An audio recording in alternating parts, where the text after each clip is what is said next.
Good morning. It's umbraCoffee episode 251, and today I am joined by the documentation queen, the Umbraco documentation queen, Sofie. Hey, Sofie. Yeah, hello. Good to see you. Good to see you. I was saying before we went live, it's been a very long time since we've spoken. Of course, you were on maternity leave for a while, and then you're back with a splash because there's been a lot going on in the docs. Yeah. I guess we'll talk a bit more about it, but yeah, it's been an exciting time. And of course, it's an exciting time for the Umbraco community too today because it is Umbraco Tuesday. Are you wearing an Umbraco tee, Sofie? Yes, I am. Let me see if I can get mine. It's an older one. It's like in fact, I picked this up from Dukefest recently. I like it. It's a really good shirt. We did a similar sort of print for one of the UK festivals, maybe the 8th UK festival, a few years ago now, and it was really cool. I've also got a friendly cap that doesn't quite fit me properly. I need to adjust it, I think, but I don't think it suits me. Oh well. Let's see what people around the web are also wearing. Let us know in the chat if you are taking part in Umbraco Tuesday, but I can see from Twitter that there is a good number of you that are. Jason has his DF22 shirt on. I have that somewhere as well. What a lovely. He's got his Umbraco hoodie on and everything. Obviously, Corney's got a hoodie. Paul's got his shirts on. We've got Andy, we've got Mikkel, and Beyonce. Who would have thought Beyonce would take part in Umbraco Tuesday? Your own. Loads of people. Is Paul posted two of that? Oh no. I thought he got two. Arnold, Ravi, not wearing an Umbraco t-shirt. He said he couldn't find one for some reason. Owen, etc. Umbraco Pens Day, does that count? I think it does. Yeah, you get the gist. Lots and lots of people in the community celebrating, which is awesome to see. Yes, looks great. Yeah, it's good. It's good when the community can kind of rally around together and do that. I remember during COVID we were having huge Umbraco Tuesdays where like you'd have 50 people on Twitter saying, yes. But it's been a while since the last Umbraco Tees Friday, hasn't it? Or have I just been out? I think it has. Yeah, it's been a while. As Jason was saying in the chat here, some of his t-shirts don't really fit anymore, and I think a few of us have experienced that problem. Don't worry, Jason, you're not alone there.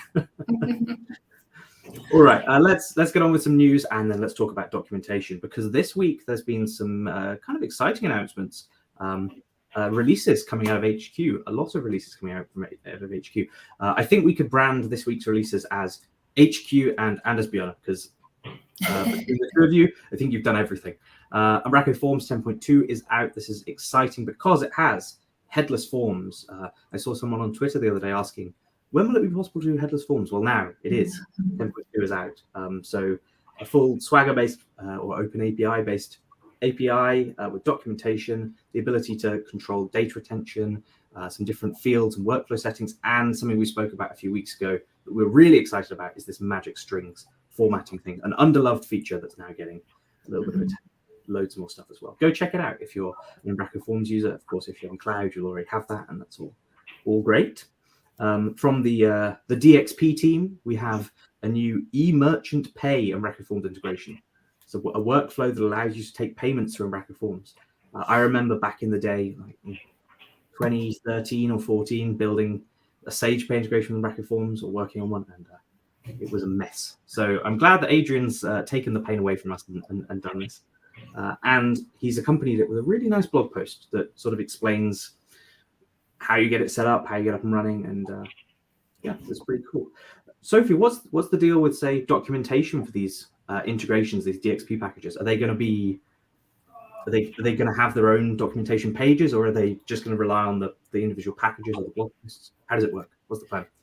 Yeah, what is the plan? So that's something we're actually talking about right now, trying to figure out what makes sense to do here, because the idea with these CDXPs is that it's a one-click install, right? So ideally there should not be a need for that much documentation around this kind of thing. But of course, we want to have some documentation also just to spread it out more widely that we're actually doing this and that this is a thing. So we're talking about different scenarios, collaborations with the tech partners, or we do something ourselves, we make some videos. There's different balls in play right now, so we just have to figure out what fits for everyone. It's an interesting one, right? Because then they are effectively the same as community packages in that regard. They are something that's been open source, put on GitHub. It is being developed by HQ, but it's not a paid product necessarily, and they're not the same league as Umbraco Forms. So maybe they don't require it. Maybe they can take the sort of community approach that everyone else is taking. Some docs where it's needed, but hopefully minimal. It's definitely an interesting one. Also, we're going to talk much about this in a little bit, but with the new things coming for the documentation, there might be also opening up for some new options that we haven't been able to explore before. So that's definitely also in our Very good. A new kid on the block, or not really. Something's been around since V7, under a new name, rewritten for V11. Nathan wrote a great blog post this week about Umbraco Workflow, the artist formerly known as Plumber, which there is a release candidate available now for V11, which is very cool. I guess this is basically what Nathan's been working on the whole time. I've not used Plumber in quite a while, but it's great to see that this is Umbraco 11ified and is getting some attention from HQ as a proper product.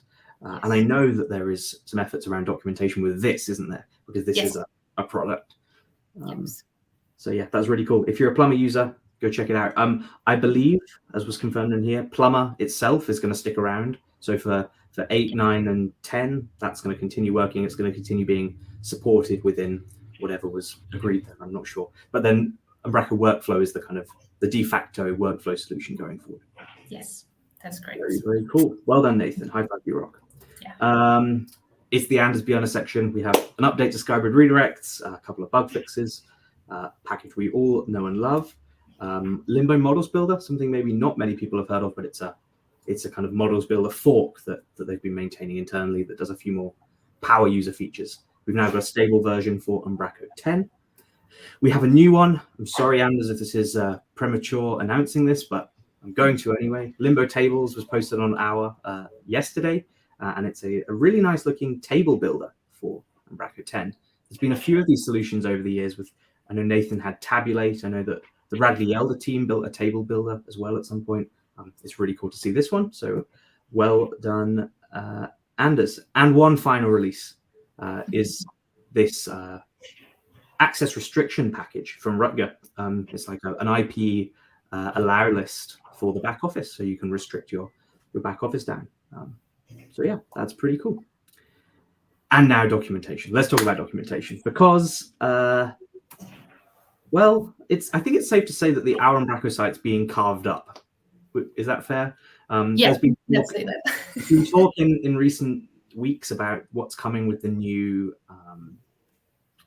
what's it called, the marketplace, or is it going to be called the marketplace? Yeah. Marketplace is the new marketplace, and so that's taking packages away from we've already had for a couple of years now the community site, so that leaves currently being docs and forums.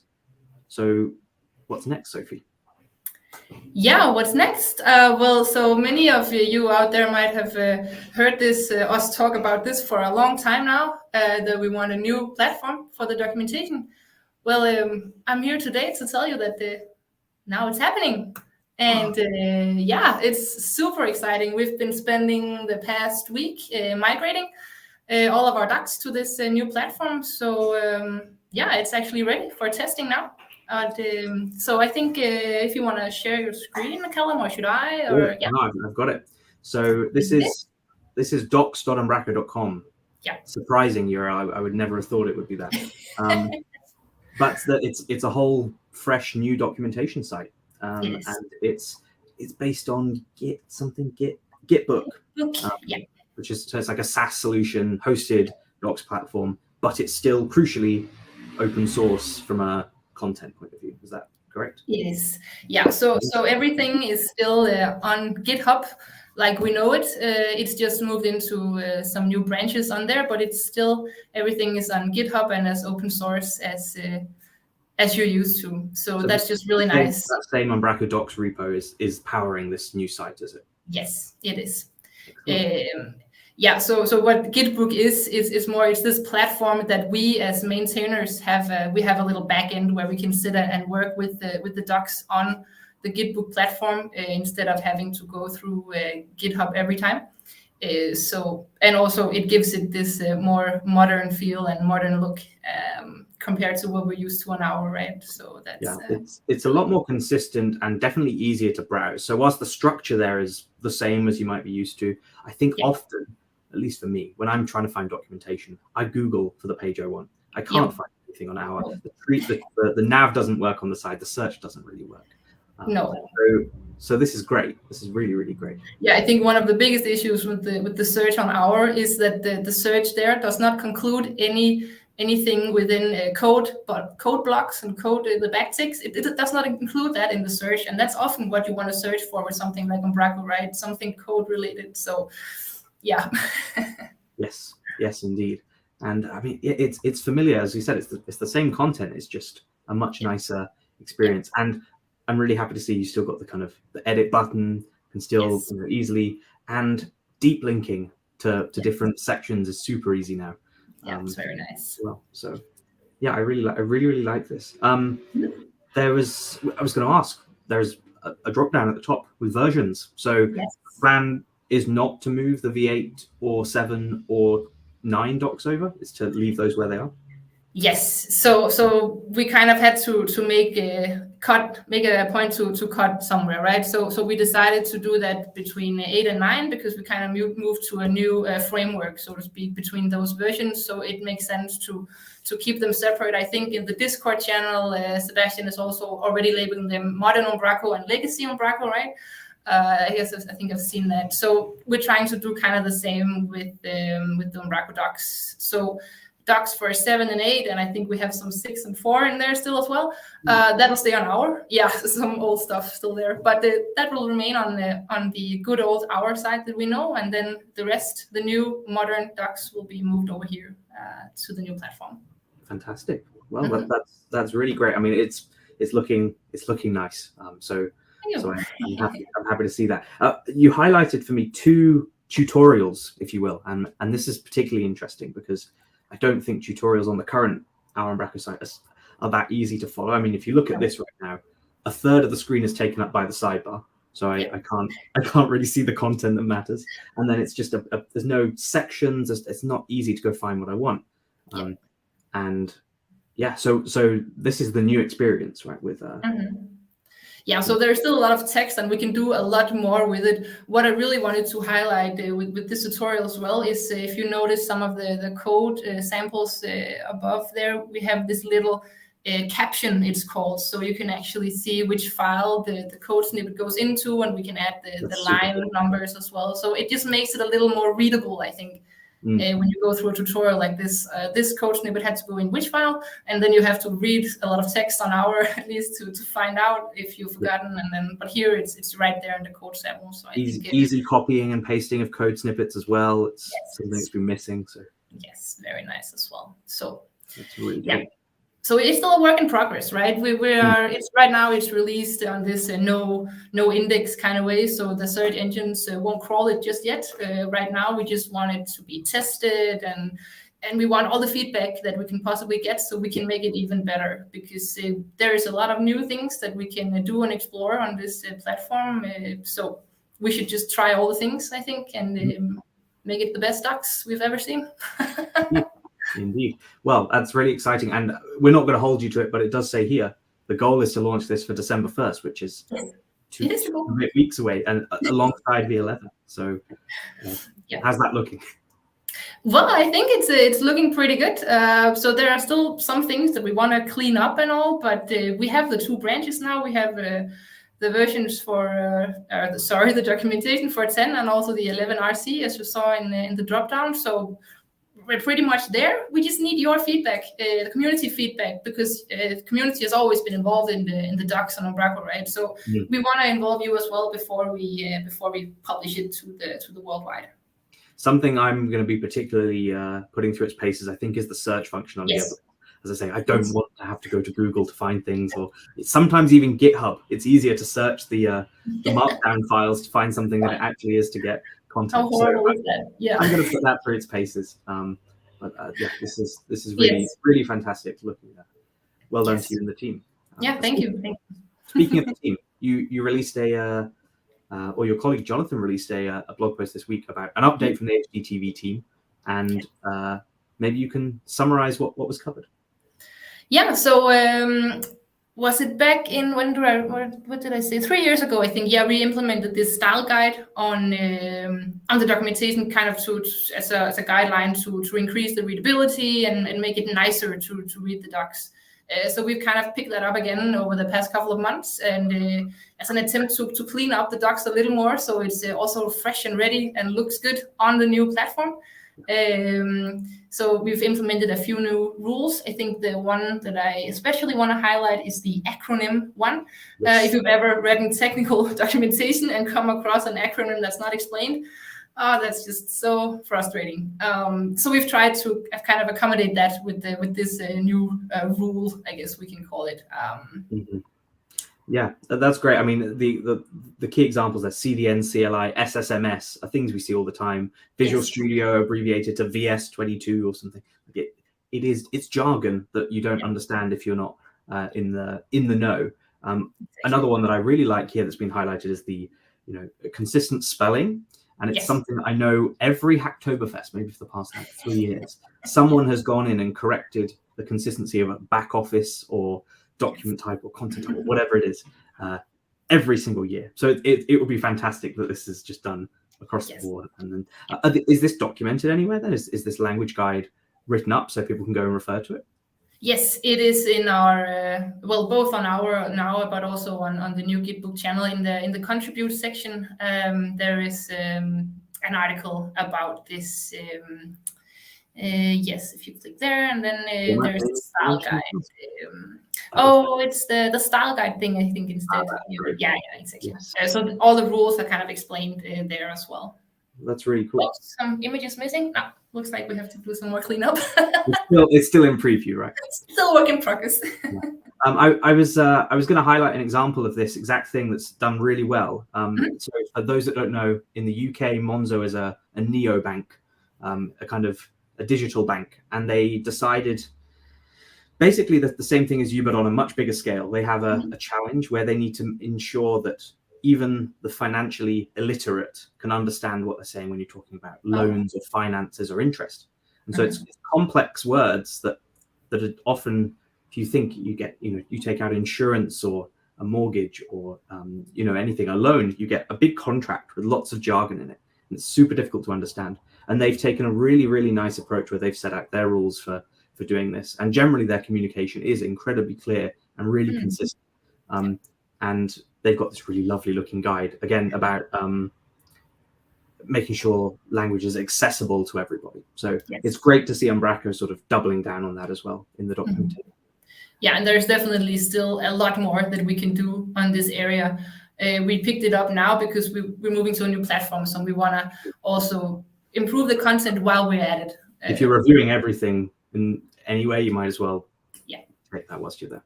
Yeah, exactly. That's very good. And Plumber Docs, we've spoken about that. Plumber Docs are in there. They were on the homepage, in fact. Well, actually, now that you mention it, we won't be taking Plumber to the new platform, as that will be, we'll take Workflow to the new platform. So Umbraco Plumber lives in the... It will stay on our, yes. At least for now. We might change that at a later point, but right now the Plumber Docs will live on our, and then the Workflow Docs will live on GitHub. Oh, that's great. That's great. And it's great to see you're also producing videos for that product too. It's only been maybe less than 6 months since this was actually officially announced as coming on board. So. Yeah, and we wanted to do more, but we also knew that the name was going to change. So we just decided to wait until the actual name changed because, that's just less double work, I guess we can call it. Indeed. Very good. And you've been busy with the videos, of course, 22 new videos on the learning-based channel. I'm very impressed at how quickly that channel's grown because it's been live for a year and a half, 2 years, maybe 2 years. No, not even since January or February this year only. Oh wow. Okay, let's see how many views has it got. That's an advert. What 1.3k subscribers. That's incredible. Oh, we hit the 1.3. Not quite. You're a tiny bit away. If people watching aren't subscribed, go and subscribe to that. And of course, whilst you're there, subscribe to umbraCoffee because That's equally as important. Although we don't post tutorials about the Umbraco Cloud Portal, unfortunately. I will make that stop playing. Damn. You can tell Marcin's away. Normally he's the pro here. He's muted YouTube. He's fixed. I have not. Anyway, no, that's really awesome. So clearly, team's been hard at work. You've got the new platform you're working towards launching. Lots of new videos, Plumber docs, workflow docs, all the things. Launching for the 11. All things documentation. Yeah. Wow. I stand by what I said. You are definitely the queen of documentation then. I will hold that title. Should have put a little crown or something on your name. Yeah, I should. Yeah. Oh. Okay, just whilst you're busy, the rest of the world is busy too. We've got lots of events and things coming up, so let's quickly touch on those. Next week, we have an in-person umbraCoffee meetup. It's on the 16th of November, 6:30 p.m. at Method 4's office in Cardiff. Carl Saguna is going to be talking about deploying GitHub Actions and Umbraco and how you do that with GitHub's pipeline tool. They're going to have a quiz as well with swag. So if you're in the Cardiff area, go along to that. If you're not, there is alternatively, I think Novacell are hosting a kind of seminar on the Wednesday, and there's a cloud seminar in London as well if you're interested in that. Of course, next week, the most important event in the calendar. The Umbraco Together is happening on the 17th and 18th. We have a hackathon on the 17th, and we have a fantastic stream of talks on the 18th. Today is the absolute last day you can get a ticket to attend in person.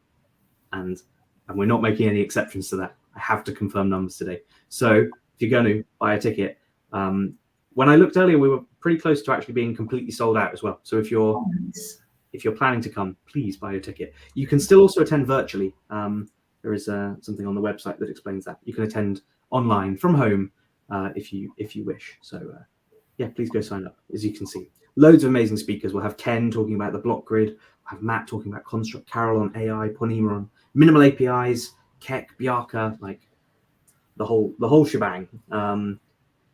Really nice looking schedule as well. Please go buy tickets if you plan to come. Umbraco DK Fest. Will you make it to this, Sofie? No, unfortunately not. I will be sending a Jonathan to this. So if you have any question or anything about the platform at the DK Fest, then you can go and grab hold of him there. He will. Fantastic. I will grab Jonathan when I'm there. Again, yeah, a lovely looking selection of speakers. Funnily enough, most of them are also speaking at Umbraco Together. So if you can't make it to either, just choose one.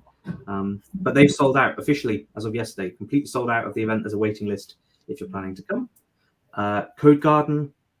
Do we have to mention this every week? Maybe we do. CFP is open until the end of February, or mid-February. Go submit your ideas. And Umbraco Community Day. We announced this last week. So this is a completely virtual, I want to call it a celebration of the community in January. And so myself, Ponima and Henk are organizing this. And if you'd like to submit a talk or a session of any format. So Paul Seal asked me this week if we'd be open to some more interesting, different content. I was like, absolutely, submit it. So maybe your team, Sofie, has something to say on the docs, or someone in the community watching has something fantastic to share. We have a sessionize as well. You can go and submit your idea, and you can select different durations. So if you wanted to do a workshop, you can do a workshop. That's okay. Equally, sort of different formats. It could just be a discussion with no slides, or it could be a full-blown presentation, workshop, something completely different, a code along, completely up to you. Very, very flexible. So yeah, go submit your ideas. We have to fill, I think, a minimum of 20 slots in order to do a whole day's worth of content, which I think we could do, given that Umbraco is popular the world over. I'm sure we can manage, but yeah, and I can say for a fact we've got some big name .NET people as well who will be doing talks at that event, so that should be good. Final stretch, we have Sebastian wrote a great blog post this week about some routing with Umbraco 10 and also MVC routes, and he shared that here. I believe this is sort of also in the documentation as well, but I know for a fact I've been doing some of this recently. and it wasn't the most straightforward thing in the world. So I'm glad to see someone boiling this down to a nice, simple example. Maybe something to be back into the docs. I don't know. Yeah, looks like it. Of course, last week we hit 250 episodes, actually, or 261 if you were paying attention. We've actually, the numbers are a bit off. But Marcin did a summary, a roundup of everything that has happened, we've been busy. I think our numbers have grown quite nicely.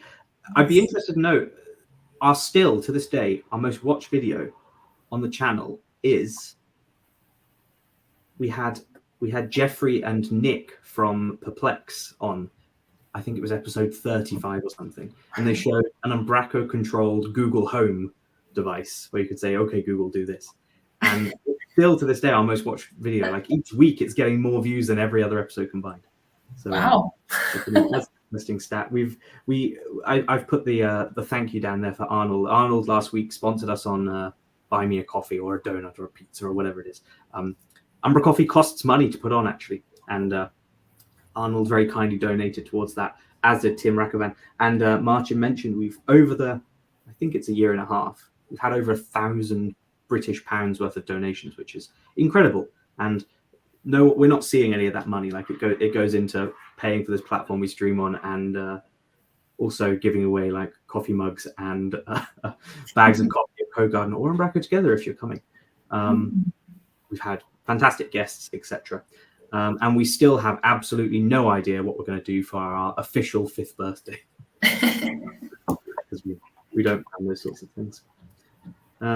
Cool. 2 final announcements, and then we can wrap up. We had .NET 7 is widely available now and is usable. There's a few quirks, I think. So VS, a new version of Visual Studio came out this week as well. And if you install that, I think it's been uninstalling all of the other versions of .NET by accident. So just be a bit careful. But yeah, this is a mega release with updates to ASP.NET Core, updates to Maui, and a couple of other Blazor and exciting things that are going on in the .NET space. Really, really big long article, which I'll make sure is linked down below. It summarizes absolutely everything. Of course, Umbraco 11 launches in 3 weeks. And that will be based on .NET 7. It will be targeting .NET 7. So that's great. And finally, GitHub Universe was this week. And a highlight for me was that Codespaces is completely out of beta. It's publicly available. And they're giving away 60 hours of free compute power every month to every GitHub user. So there's kind of no excuse really they've massively lowered the barrier for contributing to open source, you can contribute to Umbraco directly through your browser on an iPad, wherever you are, really, which is really, really awesome. That was the news from this week. Did we miss anything? Probably. Sebastian saying they did a Umbra collab. Was it yesterday on Codespaces? And yes, it's very, very good for contributing. I like it a lot. It's VS Code in the browser, so if you're experienced with VS Code, then it's pretty cool. I'd like to see in the docs maybe a button or something you could click and spin up a code sample or something in a code space. That would be really cool. That would be very cool. We have talked about that previously as well, but yeah, haven't been able to solve it yet. But maybe this is the solution. Well, we'll see. Maybe. Well, fantastic. Yeah. Did I miss anything, Sofie? A lot of doc stuff going on, a lot of community stuff going on. I think I covered it.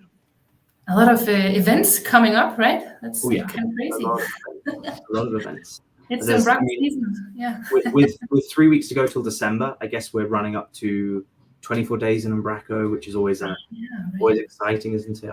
I know, without fail, that always it's always excellent. And then there's maybe a Secret Santa. I know Steve did a Secret Santa last year. Maybe they'll do another one. I don't know.